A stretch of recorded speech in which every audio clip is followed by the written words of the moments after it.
Hello everybody, this is LoadMF with 10 base tips for beginners in Rust. And this video seemed like it needed to be done because of the Steam summer sale that just happened, where Rust is now 50% off, so there'll be a lot of new players coming in, and I don't want them to have a bad base and get ruined by people raiding them. So without further ado, let's get into it. Okay, so the first tip that I would give, in no order particularly, is to airlock your base. So say this is a new person's base, a simple 2x2, like this, and you should have an airlock like this. So after your first door, there should be another door. And if you don't have this, and you just have one door, if you walk in and somebody shoots you while this door is open, they will have access to your whole base. And say you had loot in here and everything, they just go grab it and leave before you spawn in. So make sure you have this airlock and make sure you close the first door before you go to the second door. So build your base small but build it strong. So look at these two bases and then which one seems like it's stronger, which one's hard to raid. Some people may say it's this one because it's bigger, but it's actually this one because it's made out of stone and because it has an airlock right here, so that they don't know where the loot is and they can't really get into your base easily. But this one, however, it's all wood, so you can peek through these cracks to try to see where your tool cupboard is, where some loot might be. Looking around through the cracks to see some loot here, so they could arrow right through here. Also, it only has a wooden door, so if they got the key by killing you, they could just open it up and they have free reign over your whole base. Also, it does not have a tool cupboard. So if they were outside here like this, they could be jumping around and be like, hey, I see the loot already. They could get their buddy to stand here, crouched or not even crouched, and just jump on top of it and they'd be in. And also with the no tool cupboard, they would just simply build another foundation, build some steps, and they're ready in your base. So my recommendation is to start off small, like a little 2x2 like this, and build your way up. Okay, so if you're building a base, you may think you're safe because you got it all blocked off like this, you got airlock going, you have your foundation pretty high. That's pretty good.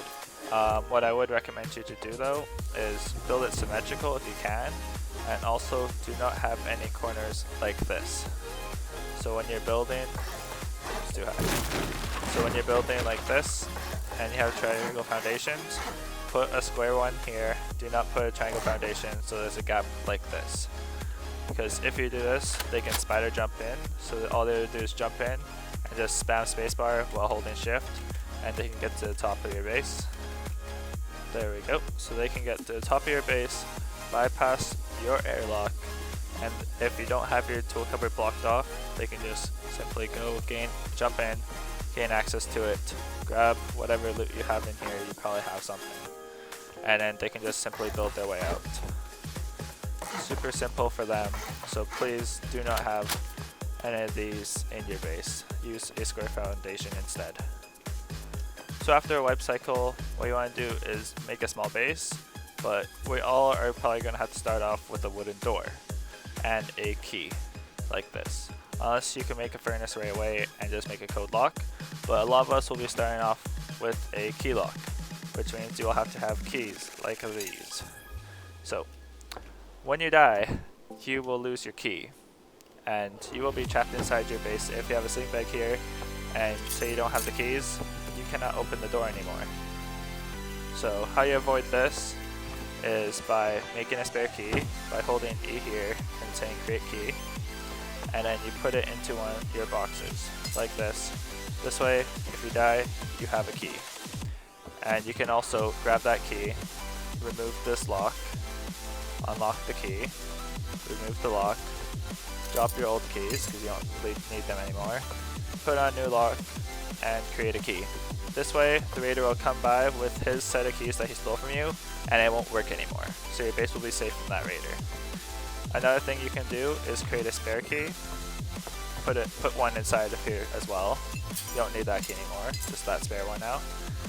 And also create another spare key. Go outside, find some bush that you want to hide a key inside, and get a small pouch like this. Go inside a bush like this, put it down, open it up put your key in, and then hold E and hide it. How you would retrieve it is just go over to the spot and press E, and there we go. There it is. Just make sure you hide it every time. And yeah. But the next point, which is number 5, would be to upgrade your door as soon as possible. So this door is not very safe. So if the raiders have a bow and arrow, they can simply shoot down your door. It takes 200 shots, which you may think is a lot, but you cannot upgrade this door after it's been hit in a while. It'll take you, I think, a few minutes, I think 1 minute before you can upgrade it, and they're just going to be going at it until it's gone, basically. Most raiders will do that.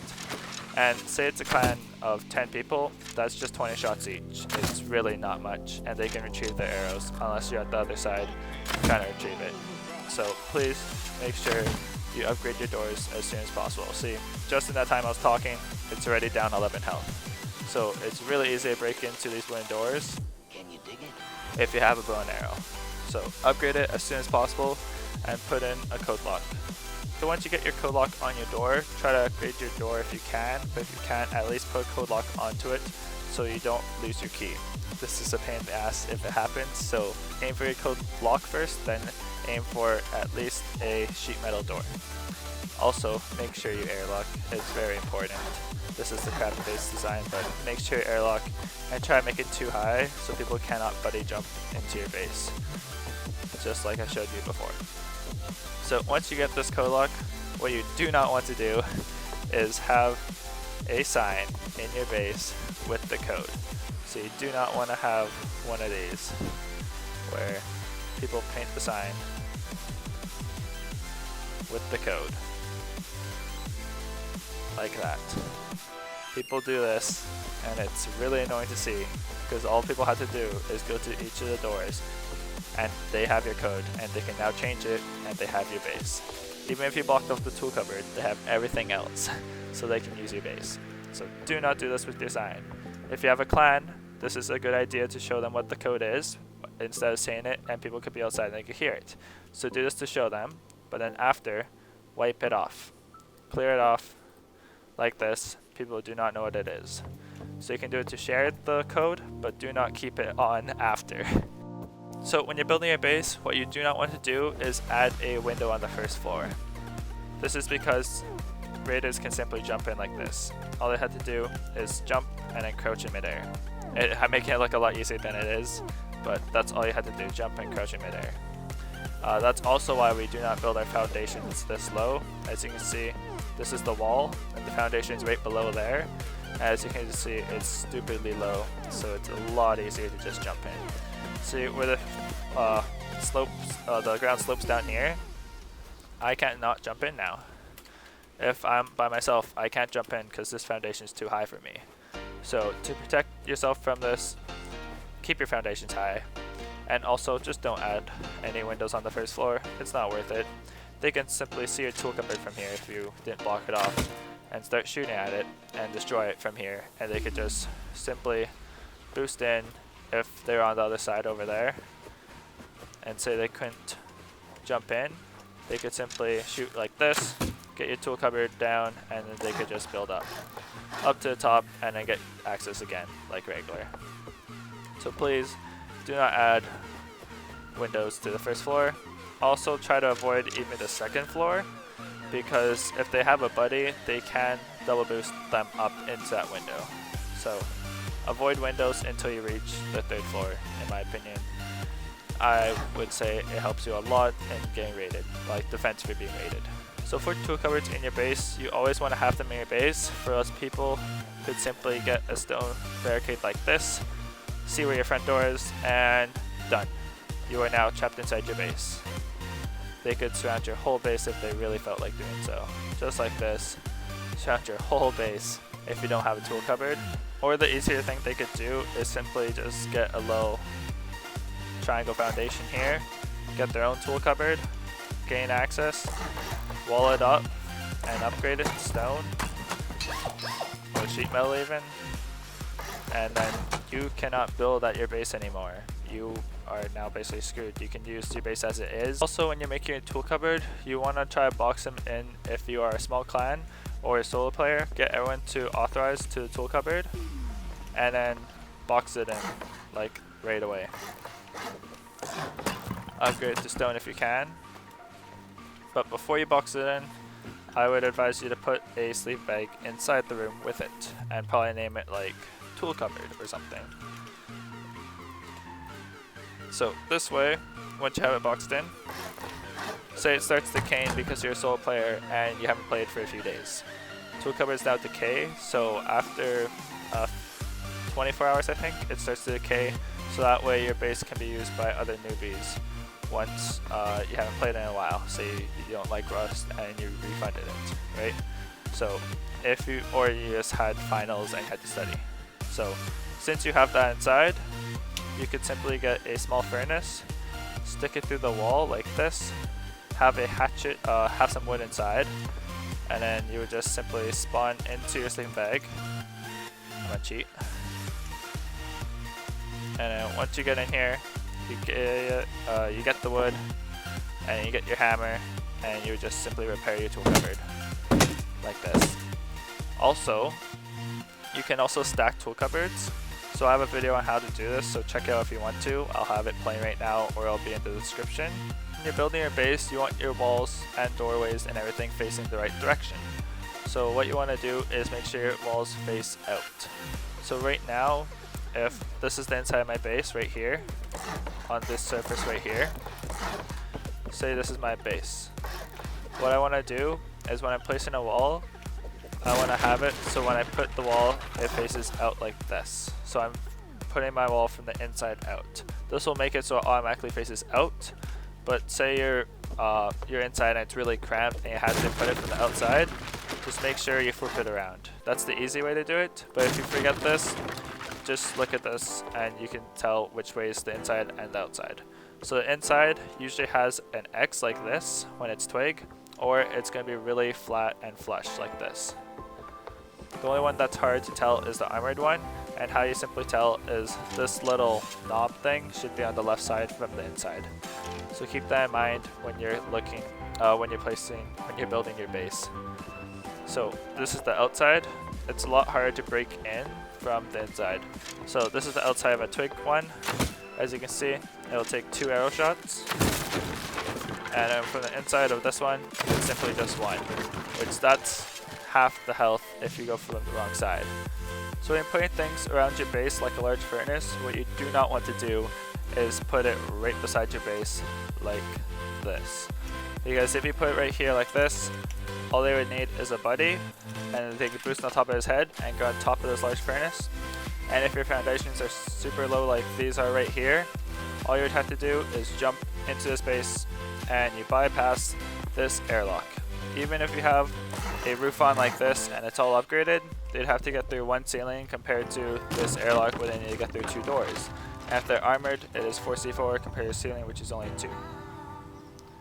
So just make sure you don't put large furnaces or stuff like that right beside your base, because it is a disadvantage. Even though you can surround it a lot easier, I would recommend either making, So I'd recommend either making an external one like this, where you have it quite a far ways away, and making it its own separate thing. So you just get foundations and just start surrounding it.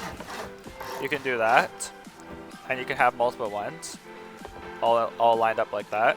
Or you can connect it to your base. And since this foundation's super low, I can't even build off it. That's why I don't have low foundations. But you can connect it to your base and then surround this with it. Just make sure it is still a decent ways away. To add external tool cupboards. So you go outside your building privilege, which would be right around here. Get a triangle foundation out. Get a tool cupboard. Place it in here before you place the walls, but you can't place it, and then wall it off. Make sure the walls are facing out, and you upgrade the foundation. You can upgrade to stone or sheet metal. I wouldn't recommend armored, it's a waste because you have to put a door on, and doors are automatically 2c4. So if you're a clan, I'd probably say to add a door so your clanmates can gain access. Just make sure it is an armored door. But if you're by yourself or a small clan, get them to authorize and then just simply lock it up like this. So you would do that all around your base, so usually around 4, or if you have a bigger base, maybe more. So the last thing you want to be careful about is your base location. So there's a few things you have to worry about while making your base. So the first thing would be what your biome is. So right now, as you can see, this is a snow biome. So your person's going to be a lot colder in these biomes. So if you're a beginner without much clothing, it's not that good, but usually there's less people. So there is trade-offs. If you're a smaller clan or a solo player, this could be helpful for you because less people are going to find you, less people are going to raid you, right? But if you're a bigger clan and you want more action, I would recommend you go near a rad town, right here, like these. So build near this. There is a building restriction on how close you can build. As you can see, I can't build right now, but once I go far enough away, I can build. I see quite a few clans actually just build right beside it. If you are a little small clan, don't build near here, at least not wide and open, because people will raid you because it's a really highly contested spot. So that's all I have for base tips for beginners. If you like the video, drop a like.